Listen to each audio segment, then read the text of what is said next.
#1 radio station, all day long, every day. www.batimufm.com.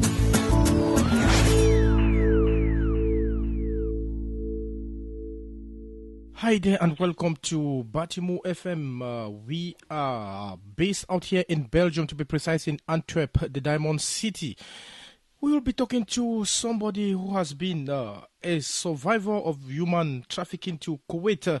We do understand that sometime it was all over in the social media about some girls, especially those from Cameroon, trapped out there in Kuwait. But then we had someone who actually survived from this human trafficking and went back home and set up an organization known as Comathra. She is called AWAH Francisca. She will be talking to us all the way from New York. Hello, Francisca. Hello, Mr. Titus. How are you doing? I'm great, by His grace. I'm fine, thank you. And you? I'm okay, thank you too. From the voice, I actually know that everything is moving on very well. So, Francisca, you are a survivor of human trafficking to Kuwait. Could you please tell us a bit how it actually happened and how you survived? Well, called AWAH Francisca Bully. Yeah, I went to Kuwait on the 26th of May, 2015. Before I went to Kuwait, I was studying in Norway. I was studying human rights and multiculturalism. I was doing my master's there, but I couldn't afford to finish my studies because of financial problems. I went back home. I had a job, but it was not somehow I can call it a job because my expenses were more than my income. So while in Cameroon, I was seeing posters around to travel in Kuwait to serve as an English teacher, nurses, shop attendant.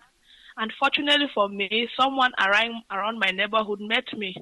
He said, "Oh, Francisca, you are a brilliant girl. You can go there to Kuwait and teach English and you will be paid worthily." I said, "Wow, how much can my salary be over there in Kuwait?"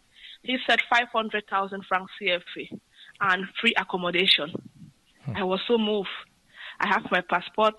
So like a couple of days, I ponder over it because I have my son who is just 2 years old by then. And I came to an agreement with my family that let me give it a try. Okay. So I called back the guy. We arranged. Then in less than 2 weeks, I paid him some money. In less than 2 weeks, my visa was ready to travel to Kuwait. But actually, when my visa came, everything was in Arabic. Oh. So I just went. Yeah, I didn't know what was there except I can see my name and my date of birth, but everything was in Arabic, so I cannot read what was on the visa. So, yeah. So, Francisca, while in Kuwait, how was your work day like? Actually, I was leaving Cameroon to go and teach English, but on arriving Kuwait, just at the airport, I met a family who called out my name, Francisca. I said, yes, I own up that I'm the one. They took my passport immediately at the airport and they asked me, where is your police document? That's your just like it's gone off my head. A police document I gave them, and then they told me, oh, I'm your master. You are here to work for me. Actually, just at the airport, I was being forced to work as a domestic worker. So I agreed with them. I went home with them. I was the one doing everything in that house. I got up in the morning at 8 at first. In the first few weeks, I got up at 8. I worked till 2 a.m. And during the day while you're working, you are not allowed to sit. You always standing. When they meet you sitting, they'll ask you to get up. You come here to work. You have to work. So I was with that first family for like 3 weeks. Then I went back to the agent office. I told the family I can no longer work. It's too much for me. Taking care of 2 kids and then doing all the house chores. So they took me back to the agency. While at the agency, I realized that we are being sold. Any family that doesn't want you back, they take you there. They have to sell you back to a different family, then give back the family's money. So I was being sold to a second family. That family, I went there. I was there just for 30 minutes. The children didn't like me, so I came back. And when you are in Kuwait, anytime they sell you to a different family, your price increases. Actually, the first person who brought me over to Kuwait bought me for 600 Kuwaiti dinar. Second person, 650 Kuwaiti dinar. And my final family bought me over for 730 Kuwaiti dinar. That family, I stayed there for 2 months, and that is a family I can really elaborate how I was working in Kuwait. Yes. Actually, I was in Kuwait during the summer when it was too hot. I get up still at 8. The family has a garden. I need to walk outside in the garden to like water the plants. I realized that getting up at 8, the sun is already up and it's so too hot. So I started getting up at 6, of which I go to bed at 2 a.m. still and then get up at 6. And during my time, that is just like 3 hours or 4 hours to rest. I don't even sleep because I always pray and I cry because it was too much for me. Yeah. Oh. So, how long did it actually take you to leave Kuwait? After staying in this my last home for 2 months, there was one day that the wife traveled and the master, he was there with with his children. So it was on a Friday. Yeah, he went to the mosque. I was just home alone, and we had a group that just coincidentally, by the grace of God, we've like find each other, and we've created a group on Facebook for us Cameroonians made there in Kuwait. So one girl was already out. She was seeking refuge at the Togo embassy. So she told me, anybody that is ready to run, if the person can afford a taxi fare, I'll come and pick the person if you know your address. Fortunately, I know my address because I always like get packages from the gate. I see my address and I copy it in the special paper. So something just came in me. In less than 30 minutes, I made that decision. I took up on it. It was not something easy, but I had to gather my courage. I told the girl, come and get me. She came. We got into a taxi. I had to put on the dress and then double my dresses on my body so that I can't be recognized, and my headscarf as usual, as you always dress. So she took me and we went to the Togo embassy where she was seeking refuge. There, I was not granted permission to seek refuge there because the embassy was full for some other reasons also. After a while, the girl came out and we boarded another taxi and we were searching for another embassy that can help. Finally, we went to the Central African Republic Embassy. Yeah. Okay. Yes. Yes, Francisca? Yeah. Yes. So at the Central African... okay. Yes. Yeah, continue, please. It's okay. Okay. At the Central African Republic Embassy, there was a diplomat there who was very helpful. So I gave him my master's number, and he called my master and explained everything to him, the hard labor, no medical treatment, the sexual abuse. My master was so touched. I don't know, it's the grace of God, it's God doing, and the wife was not around. So he came to the embassy on the next day. He brought my passport, but he told the man that he will not give it. He has to take it to the police. So he took my passport to the police, and I don't know, it was maybe the police stamped it and gave me just 1 week to leave Kuwait. Now, let's come back to something. In your idea to create awareness, you created Comathra. Let's talk more about Comathra. What is it all about, and how far have you gone with this initiative? Comathra in full means the Committee for the Fight Against Human Trafficking and Rights Abuse. Wow. I came back from Cameroon barely 3 months after my stay in Kuwait. When I came back, I had this burning passion to preach to my community about the ills of human trafficking and modern day slavery, because from my point of view, it's not really common in Cameroon. There are not many organizations that are fighting for that. So I was just very passionate. I was with the trauma that I went through in Kuwait. I just went into the villages around my community in Cameroon. I went to some villages around 6 or 8 villages. I was just moving from home to home, telling people. Then I tried to print out some pamphlets, some handouts like flyers, and then some little posters, the ones I can afford with the little money I got from my family. I just told them that they should give me some money. I need to do this. My sisters are still there. They need help to come back home. I need to tell my parents, the parents of those who are there and those who are willing to still go back there. So I just started moving around. On one of my sensitization campaign, I met a royal ruler in one of the villages. He asked me, who are you? I just said my name. But who are you doesn't mean who are you. I am asking about the organization that you are under. So I was embarrassed. Then I came back from that sensitization campaign. I took upon it that no, this man has really opened my head. I need to do something. I need to be under an umbrella. I don't need to walk like that. I'm just like a confused somebody. So I went back to my town in Cameroon, and I met one of the prominent journalists around my town by name Larry Essong. Then we went now to my local community head, that's the divisional officer, and we tabled a letter for legalization. Then finally we debated on the name and we came up with the name Comathra, and then Comathra was born. Yeah. Okay. Now, what has been the response from the government of Cameroon? Have you been able to receive some support from them? Actually, all activities of Comathra are being sponsored by an NGO based here in New York called Freedom for All. They were the ones who paid my flight back home and guided me through my path of rescue while I was in Kuwait. Notwithstanding, Freedom for All has been the one doing everything for my organization. And presently, my organization, in collaboration with Freedom for All based in New York, we've come up to help 28 girls, not only in Cameroon, but to other African countries, which enlisted are 12 girls to Ghana, 12 girls to Cameroon, 2 girls to Nigeria, and 2 girls to Senegal, and we hope to do more. In Cameroon, I've been to most of the media. I've been to the local and the private and the national media. I've been to CRO TV, and unfortunately, while I was on CRO TV, we had a call from the Minister of Women Empowerment, which we went to her office and we had a meeting with her. While there, we talked. She made some promises that she can help by seeing what the girls can do, coming up with a vocational training center for the girls, because one of our aim is to empower the girls to prevent them from being victims of secondary human trafficking, because rescuing does not end there. If you rescue me, I go back home, what next? Another trafficker will come by with his sugar-coated tongue and then convince me to go somewhere else. So we are trying to combat that, and she made that promise. We are still waiting on her. After our visit to the Minister of Women Empowerment in Cameroon, we went to the Minister of External Relations, and he told us that he already knows all what we are doing, and he too is working on that. But I don't know, maybe they have been doing something, but not to my knowledge. Yes.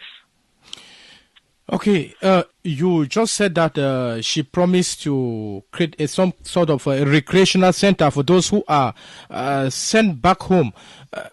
Have you been able to make other connections with other people who are able to kind of support your venture? Actually, for now, I have just Freedom for All. That is all and all for me. But I'm trying to create it. But from my community in Cameroon, those who are wealthy, well-to-known, I'm trying to get to them, but it's very difficult to get to them. Like my prominent brother, Samuel Etofis, I've been writing to him so many times on Facebook, because that's my only media I can get through to those people, and sometimes it works, but to no avail, because I've seen that is somebody in my country that is with a good heart to help people. I really wish my countrymen should help. Help always start from home. They always say charity begins at home. Cameroonians should help their fellow Cameroonians. They should not only wait for people out there, out of Cameroon, people in Europe or USA to help. So I'm still willing, I'm still begging, and I wish and I know help will one day come. But for this situation, the girls need urgent help, because presently there are more than 30 Cameroonian girls in a quarantine in the shelter over there in Kuwait. They are well treated there, but that's a shelter. It's just like you are stuck somewhere. So we really need help. Okay. Now, Francisca, how do you get to connect to those who are still out there trapped in their ordeal? I'll say this, but it's not as if I'm blushing.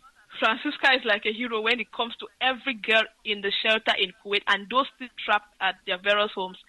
Somehow, somewhere, my number gets to A take it to B take it to B+1. My number is everywhere. So that's how I get to them. From those I knew, I'm so serious. It's not a laughing matter. From Ghana, Senegal, some they write in French. I'm not really versed with French, but I can read and understand what they are saying. So my number is everywhere. Even at the embassies, they are there. And also, I always help them from the homes. I'm sorry to say this, but I have even numbers of taxi drivers in Kuwait that if you are really ready to escape, if it's too much for you, you wish to escape, I can send you the number and you call the taxi driver to get you to safety, like the shelter in Kuwait. Yeah, for those who have been able to send back to Ghana, Cameroon, and Nigeria, what is the relationship between you and them? Are you in constant communication with them so that they may not get back to going back to the same situation back in Kuwait?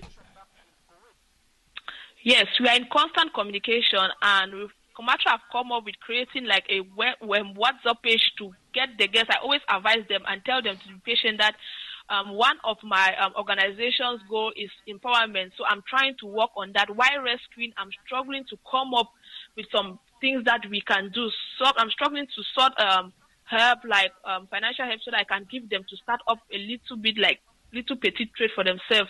So I'm always in constant communication with all of the girls, even those from countries that we've not helped. We are talking, like Zambia, Madagascar. I have communications from them, from girls who were trapped in Kuwait. So we are still in close, tight collaboration because the flight is very expensive. If I can pay that flight, they have hopes. They have trust in me that I can do more. So I'm hoping that something happens, then they should get their help. Okay, Francisca, before we leave you, we want you to give us your last word as far as this great initiative is concerned. Do you have a plea? Do you have something to say to those who are listening to us now? Yes, to my brothers and sisters out there who are listening to us now, I will start with those girls who are vulnerable and they think that going out of your own country is the only way you can make it big. And from us, from Africa, we always term it bush falling. I'm just advising all of us out there that bush falling is not an easy task. It's not only where you can make it there. We have everything in our country to make us big. So we should see the resources that we have around us and try to explore them and do something for ourselves. And notwithstanding, for my brothers and sisters who are not into such situations, I'm begging you, people of goodwill, we need help. The girls need flights. You cannot say, I don't even money. If you are not willing to send money for me to help any girl that is in need for flight, I can just give you the name. You buy the flight ticket and send to me. I will forward to the girl for her to come home. And for those who are in Cameroon, well, I say hello, and I pray that we should do our best to help our sisters, and we should come up with various initiatives and create business openings, anything we know we can do that can like self-sufficient and make income for us to be self-sufficient in our own country. I don't know. I'm sorry. Yes, thank you very much, Francisca, for accepting to talk to us. And we will look for some other time and come back to you. And you do promise us that when you come knocking, you will open your doors for us to know what Comathra has been doing. We want to say that it's a good initiative, and we call on those listening to us to try their possible best to chip in whatever thing they have to help this association get back our girls from Kuwait. Yes, Francisca? Thank you, Mr. Titus. Okay. Bye-bye. Thank you. Bye, sir. Okay. Yes, that was it with AWAH Francisca on BATIMU FM. As a reminder, AWAH Francisca is a survivor of human trafficking to Kuwait. After having escaped back to her home country, Cameroon, she had that urge to sensitize her population about this ill. Her organization, Comathra, has so far rescued 28 African girls trapped in their ordeal out there in Kuwait. To you listening to us, you can support her. Call her on 00237 673523380. 00237 673523380. You can also write her on the email address awahfrank@gmail.com. awahfrank@gmail.com. You can also visit her Facebook page, AWAH Francisca Ranzi. Thank you very much for listening. Don't go away. We had the team, Marcella Dick out there in Germany, Apex One Radio, manned by NS Kanjom 4. That is our partner radio, Apex One Radio. We had moral support from Cassandra Kinde. At the microphone, I have been Titus Banyo saying bye-bye. Don't go away. We have lots and lots of good music for your special relaxation. Keep listening to BATIMU FM, your radio. BATIMU FM, your #1 radio station, all day long, every day. www.batimufm.com.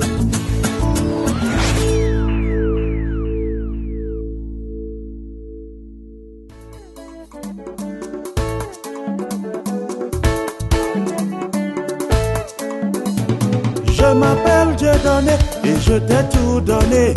Je m'appelle Dieudonné et je t'ai tout appris. Je m'appelle Dieudonné et je t'ai tout donné. L'amour et même les conseils, mais ça n'a pas suffi pour que tu m'aimes encore. Mais c'est la vie.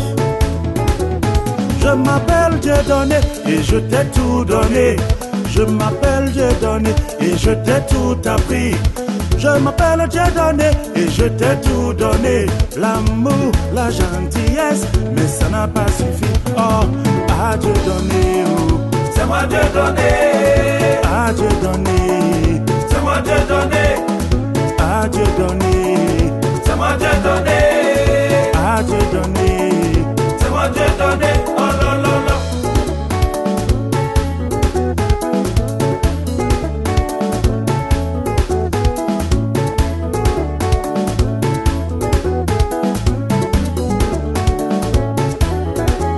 Je m'appelle Bienvenue comme maître Cana.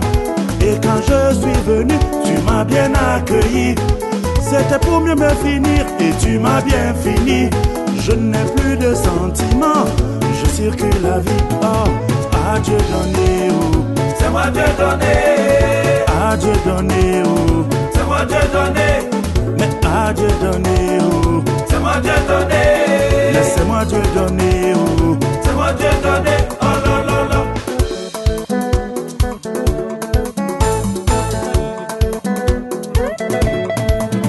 C'est moi Dieu donné.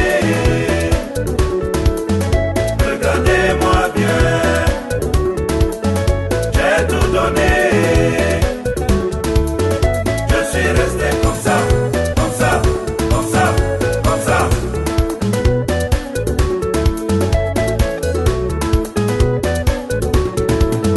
C'est moi Dieu donné. Regardez-moi bien. J'ai tout donné.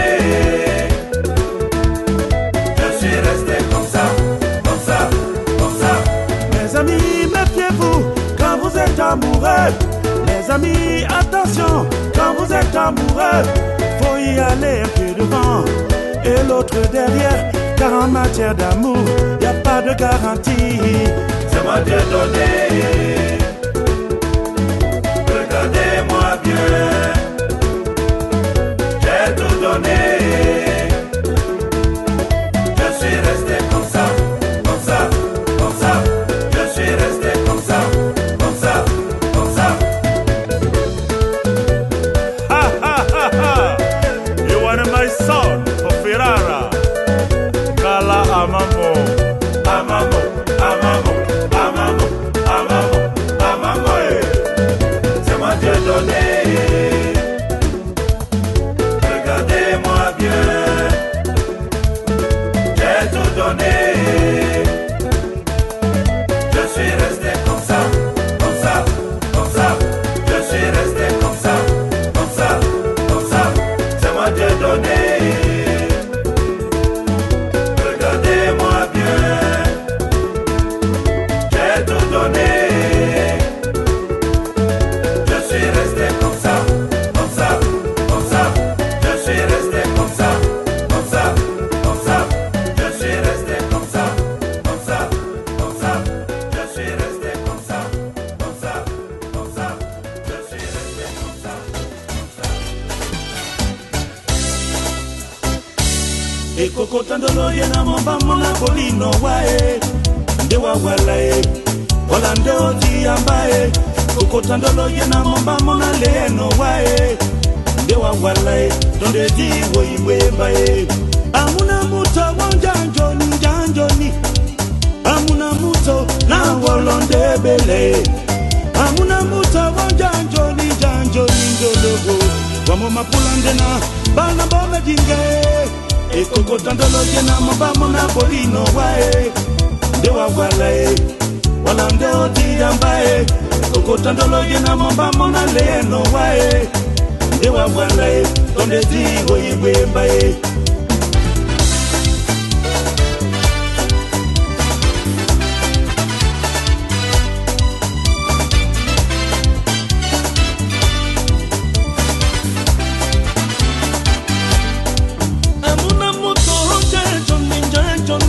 janjoni amuna muto na wolondete amuna muto janjoni ndolo wamo mapula mbena bana bometinga ye kokotandolo ye na mombamo na bolino wae ndewa walae walande otiyambae kokotandolo ye na mombamo na leno wae ndewa walae tondetie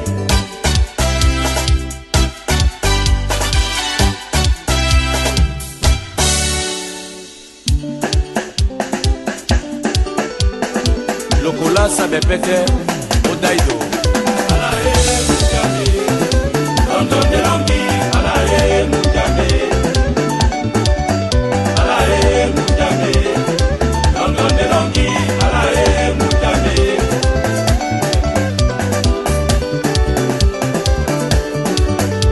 Osengami siyama bebe baneno te unyorango Osengani bebe nyese neno te ya nyorango Osengento mama eso tomande dia muto enjoy alae mujame London de Longi alae mujame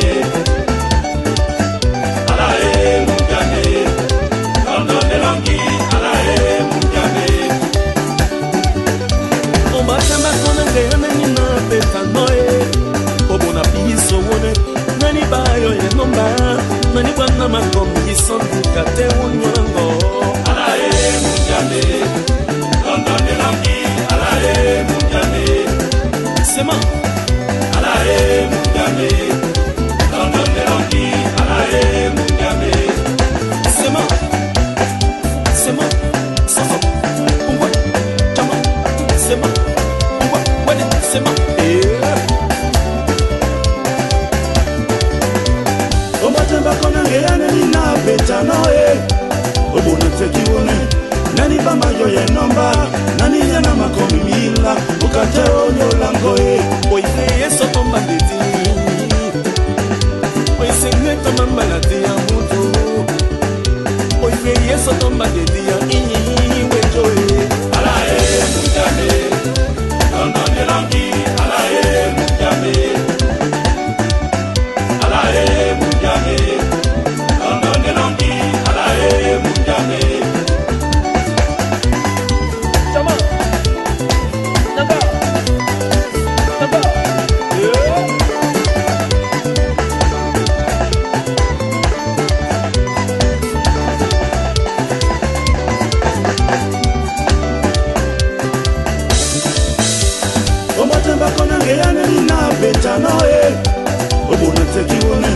Nani bama yoye nomba Nani yana makomi mila Ukate onyo langoe Alae mujame London de Longi Alae mujame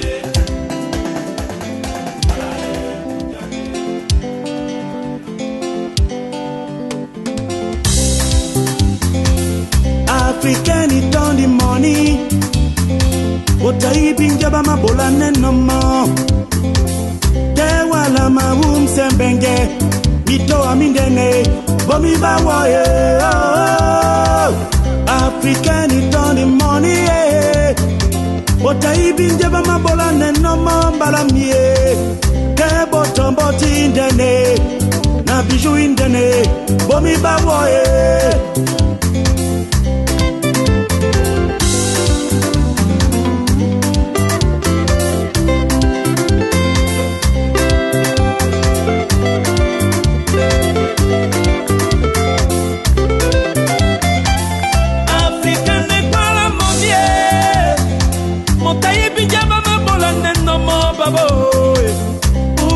Sangue ya banjaki Doimene moni mwanjaki Bomi bao wo African it on the money Otaibi njeba mabola